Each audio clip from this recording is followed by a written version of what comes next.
Hey everybody. Today my husband is joining me because today's topic will be about marriage.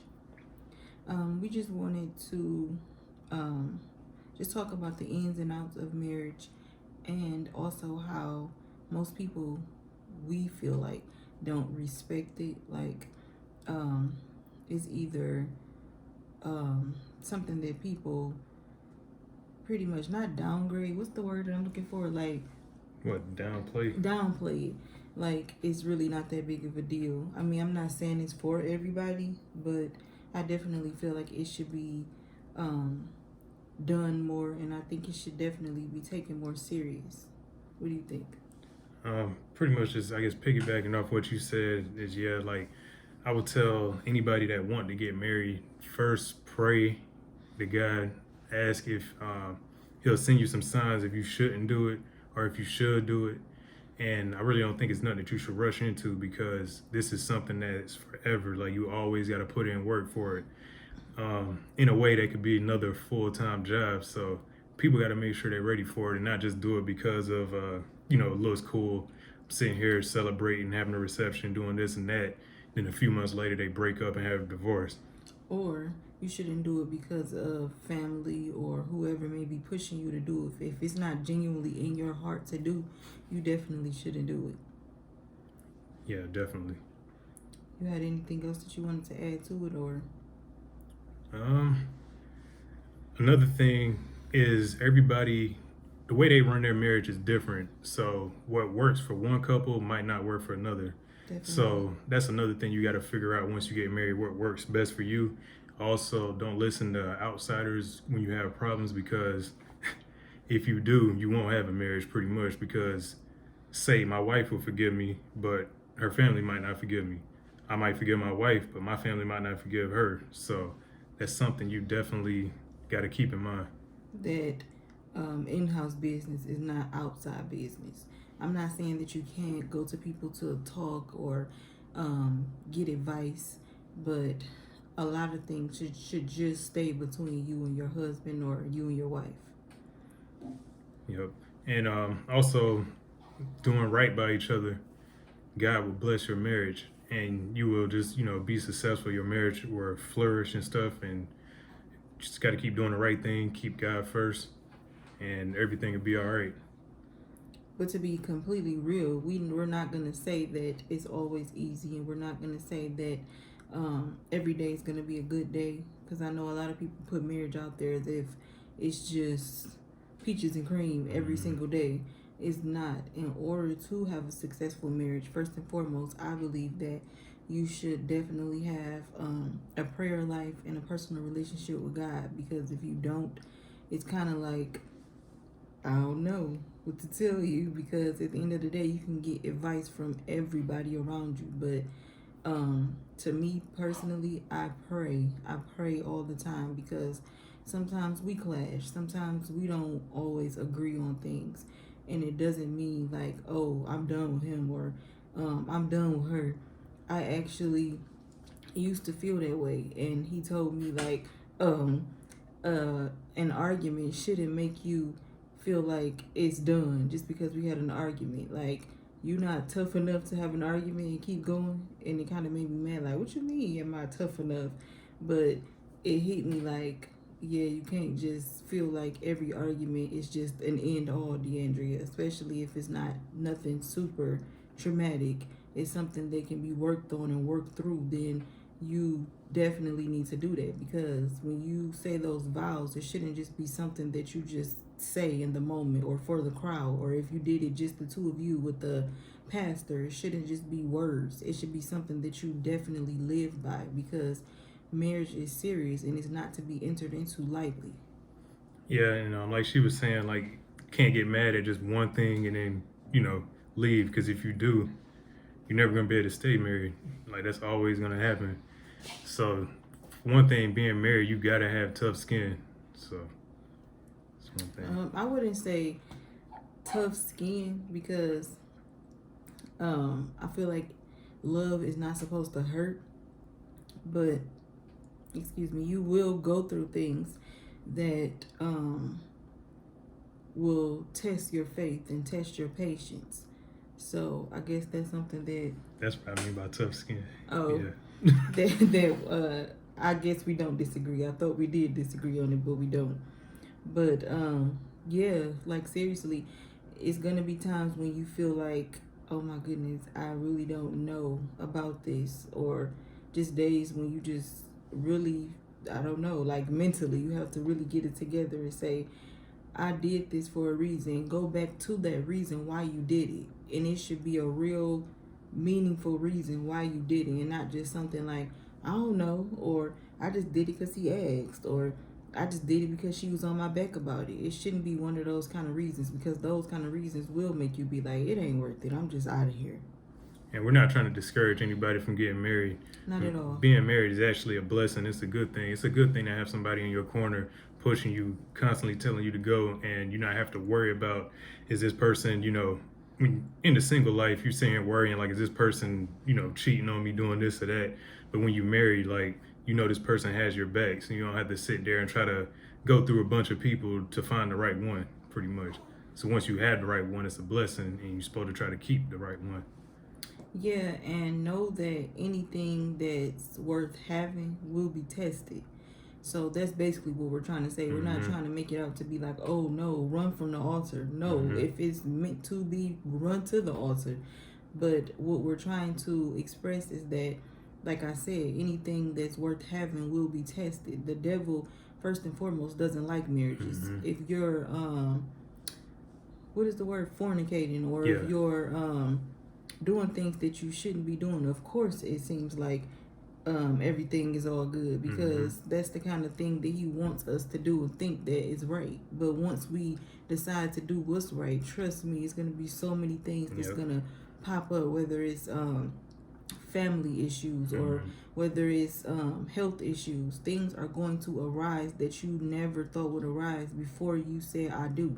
That's what we're trying to say. But if you are two strong God-fearing people that not only pray separately but pray together and definitely want to work together and not against each other, then I feel like it'll work. You can't allow nothing and nobody to get in between what you two have. If you agree on something, then that should be it. Like, nobody should be able to change your mind on the things that you and your husband or you and your wife talked about, whether it's something as simple as I don't know, a bill, or what kind of car you should get. Somebody at your job might be like, man, you shouldn't listen to your wife. Go ahead and get that car that you was talking about getting. Do you want to mess up your home, or do you want to impress your homeboy at work? I'm just saying. Yeah. Because, once you get off work, you have to go home to the wife. So if you want to get a good night rest, got to keep your wife happy. And ladies also, you need to keep your husband happy too. Yeah, a lot of women say happy wife, happy life. It's happy spouse, happy house. Yep. That's how I feel. Work both ways. Yeah. You both got to put in the work. And because I feel like sometimes women can be so spoiled that they feel like it's just all about me. It's just all about me. And the reason I know this because I was that kind of woman.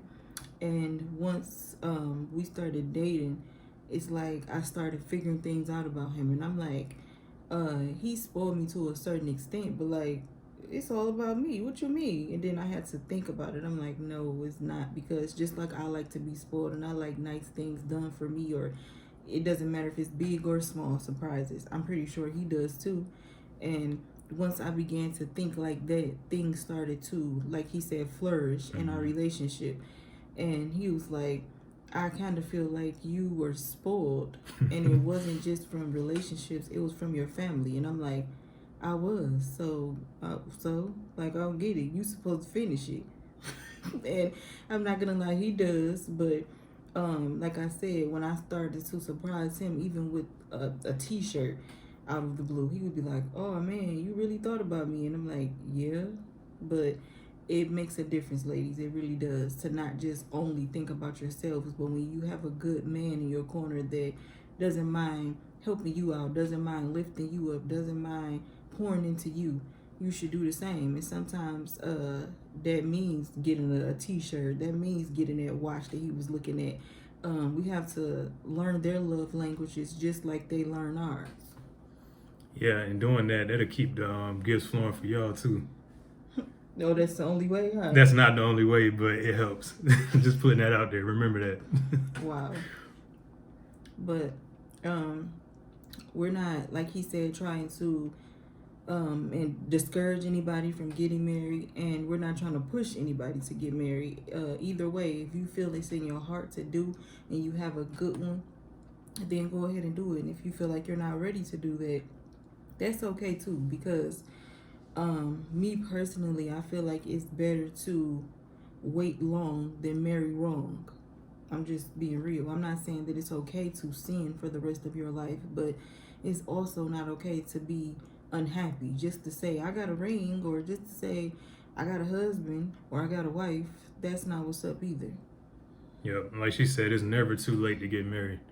I know a lot of people, like, once they reach that certain age, they're like, oh man, I can't get married anymore. But if you find the right one, it doesn't matter if you're 60 something. If you find the right one at 60 something, you can get married and still have a happy life. So, Because I'm 60. It's like I'm just playing, y'all. I'm not. I feel like it some days oh though. my gosh. But we just wanted to encourage you all. We just wanted to speak our piece when it comes to marriage. No, we're not perfect. No, we're not experts on marriage. We just do what we do, and we don't care about what anybody have to say about it. And that should be your same mindset when it comes to your marriage. And your marriage consists of your children. If you do have children, everything should only be about what you and your husband think, or what you and your wife think. It shouldn't be, oh, I gotta check with this person first. Oh, I gotta see what this person is thinking. No, that's not what it's about. When a man and a woman gets married, nobody should come before that person except for God. That's it. Like, seriously. And if you don't believe that, that's your view, but this is mine personally. I'm not saying to just shut everybody out because you're married, but nobody should be able to comment on your marriage, or the things that you have going on, without you stepping back at them, letting them know, not in a disrespectful way, but letting them know, oh, no, this is not something that you can comment on. Because if somebody say something wrong about him, it's not that I have to disrespect you, but I will check you. You're not going to say anything that you want to say about mine, and you're not going to say anything that you want to say about my child. That's just the way that I am, because I respect our union, I respect him. And anybody that I'm around is going to do the same, regardless of what you say when I'm not around. That's not my business, what you say when behind my back. But to my face, nobody will ever disrespect him. And if you do, you feel it, you'll know. And I will hope that you will do the same. I was just about to say the same thing goes for you too. If anybody disrespects her, she's gonna have to hear. Well, they're gonna have to hear from me. And another thing I was gonna say is, just because you get married too, that doesn't mean you have to let yourself go. You still got to do the same things that you did before you got married to keep the marriage going and keep it fresh. And also, when you have a kid, don't stop everything you was doing in the marriage either. Of course, yeah, you have to take care of your kid, but then you still also have to make time for your spouse too. Y'all. I'm working overtime over here. Yeah, it could be a full-time job, but at the end of the day, it's worth it. So just got to keep fighting, keep going. Yep. Fighting, believing, and keeping the faith that things will continue to blossom, things will continue to flourish, because I know that the things that we're doing is not going in vain. God sees what we're doing. And like he said, when you're staying faithful to your spouse in your marriage, and doing the things that you feel like is pleasing to God, then he rewards you in the end. It may not seem like it's rewarding when it's happening, but trust me, you'll be rewarded in the end. And I've learned that even in disagreements. He'll say something to me, and sometimes I'll just learn to just say something that'll calm the situation instead of escalating the situation. Because the older I've gotten, I feel like it's not always I'm gonna get you and you get me and I get you worse kind of situation. It's, oh, if that's how you feel, and before I know it, it's like he's coming back to me, either apologizing or doing something that is a part of my love language. And I'm like, that means that you apologize. And like I said, he'll either apologize or do that, and it'll let me know what I did was right on time. Instead of doing this, I just get quiet, or I'll say something nice that will catch him off guard. Like, she not trying to argue back? Nope, because it's not even worth it. Yep, and that keeps the marriage going, knowing when to battle sometimes or knowing when not to battle. So you just got to pick and choose wisely. Yes, definitely. I'm not saying that you have to um, walk on eggshells around your house or don't speak your piece, because I do that. I definitely do that. But some days it's just not worth it. And especially over certain situations, it's just not worth it. Um, like I've said in my last video, or the video before that, I don't remember. But I said that it's nothing timid about me. It's not. But the person that I'm trying to be with for the rest of my life, he knows that I'm not timid. So what am I gaining by showing him that I'm not timid? To the world, yeah, I'll show you that I'm not timid. But the person that I'm laying next to every night, the person that I'm trying to build with on an everyday basis, why would I go against him? Or why would I cause even more problems than what we may be having at the time by saying something smart or saying something below the belt? Like, that's what I've always told him. um, I'm not a person that likes to argue a whole lot. I like to get my point across, but I'm not the type of person that likes to argue, because I can't stand when a person tries to argue, and that's when you really find out how they really feel about you, by hitting below the belt. Don't do that. Like, if we can talk like adults and have a heart to heart and get to the bottom of the situation, then we can do that. But don't ever hit below the belt. And I can honestly say he has never hit below the belt. We've had heated disagreements, but when it comes to just flat out disrespect, never. And I've never done that either. Yeah, I was just about to say that you never hit below the belt either. Because I feel like that's not mature. I'm not saying that when you're upset you think about maturity. No, who thinks about being mature when they're upset? But at the same time, you know what you're saying, even if you are upset. And that's what I told him. I said, in past relationships, I've dealt with people hitting below the belt, and that's something that I just can't deal with anymore. I've grown from those kind of things. So if you can't argue and be mature and have like I said, a real heart to heart or a real understanding, even if we have to agree to disagree, that's cool too. But do not hit below the belt. Yeah, because for a lot of marriages, hitting below the belt, that pretty much could be the end of the marriage. Yeah. Because you could apologize so many times, but in the back of their head, they still thinking, oh, you said this, you said that. That's how you really felt. Mm-hmm. So try to keep that. Don't, you know what I'm saying? Don't say that. Try to keep that, just in your mind, but don't say it. Don't let it out. Yeah.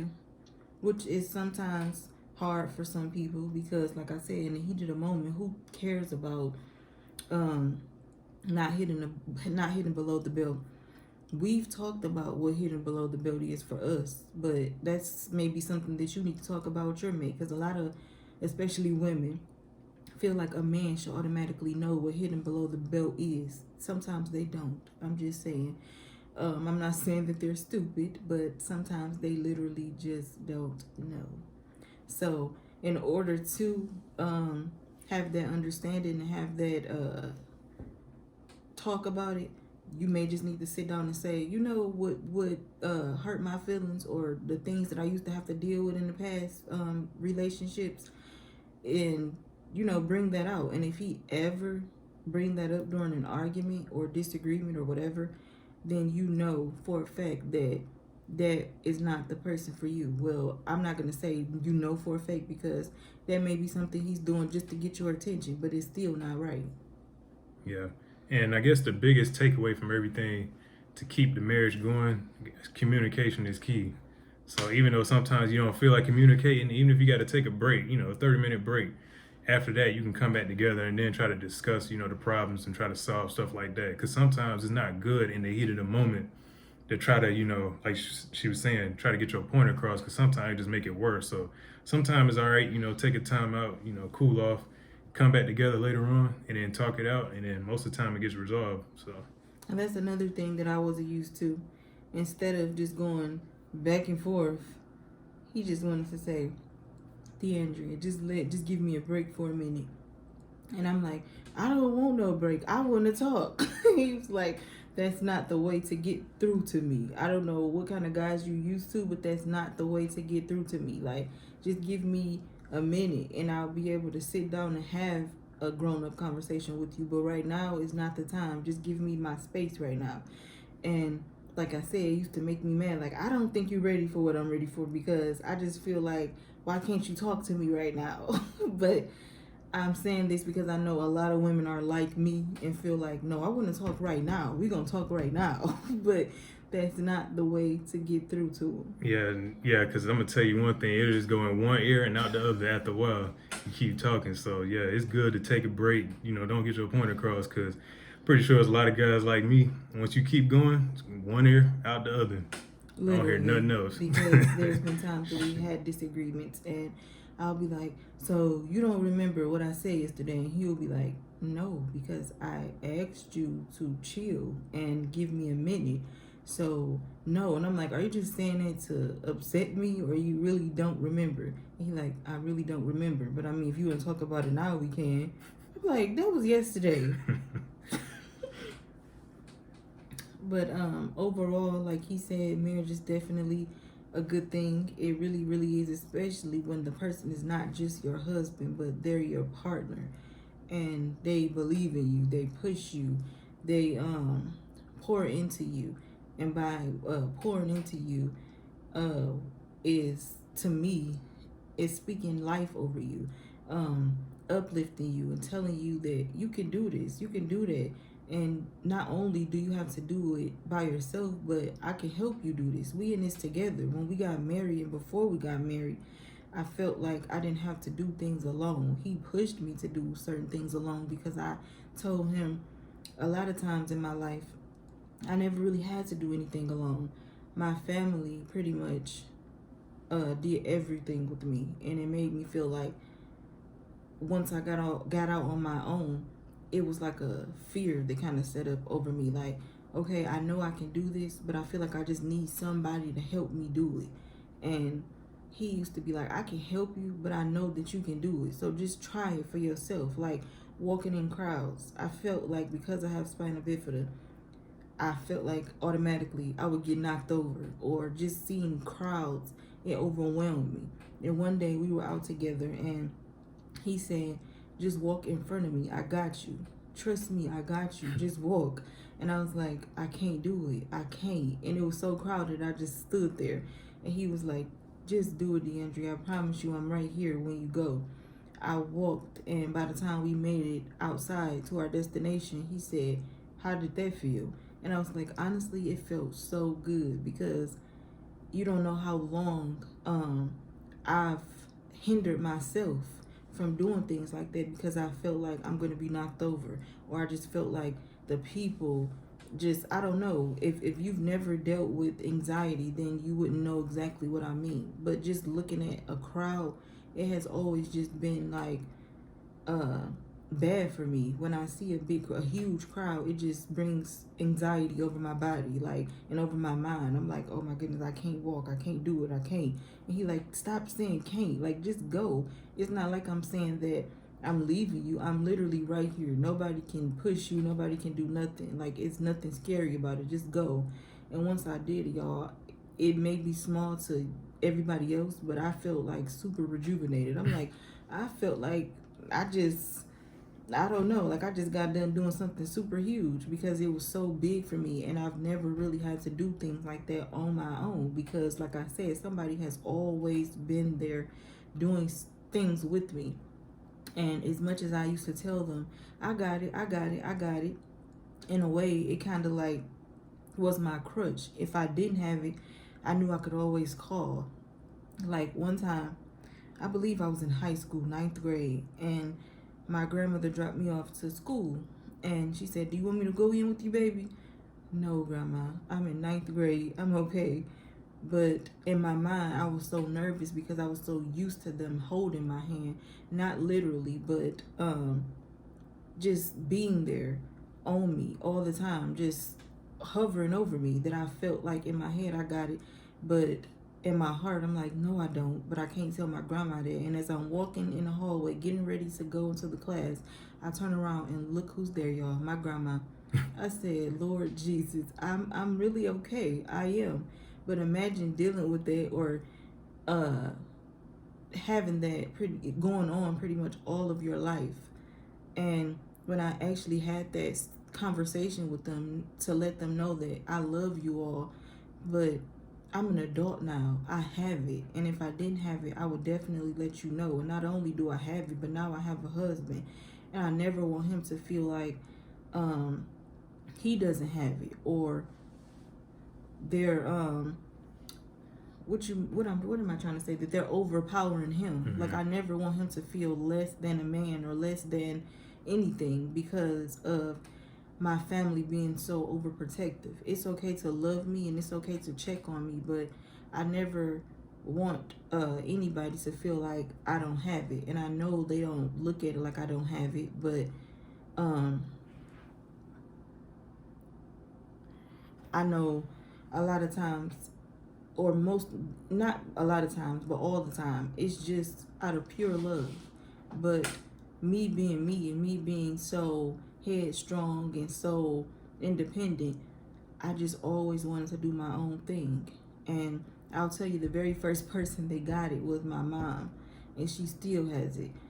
She'll call and check on me, and I'll tell her, I'm okay, Ma, I'm okay, because I don't want them just doing this or just doing that. Like, I'll do the things that I have to do on my own before I ask anybody to do it for me. That's just the kind of person that I am. That's just the kind of personality that I have. And even when we first started dating, he had to get used to it. He was like, you don't have to be so cold. Like, why do you act like I can't do anything for you? And I'm like, it's not that I'm being cold. You don't know how long I've been pretty much sheltered. So at this point, it's like I want to spread my wings. I want to do things.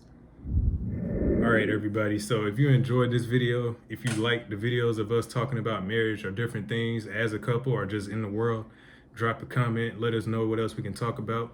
And also share the video, like, comment, and subscribe.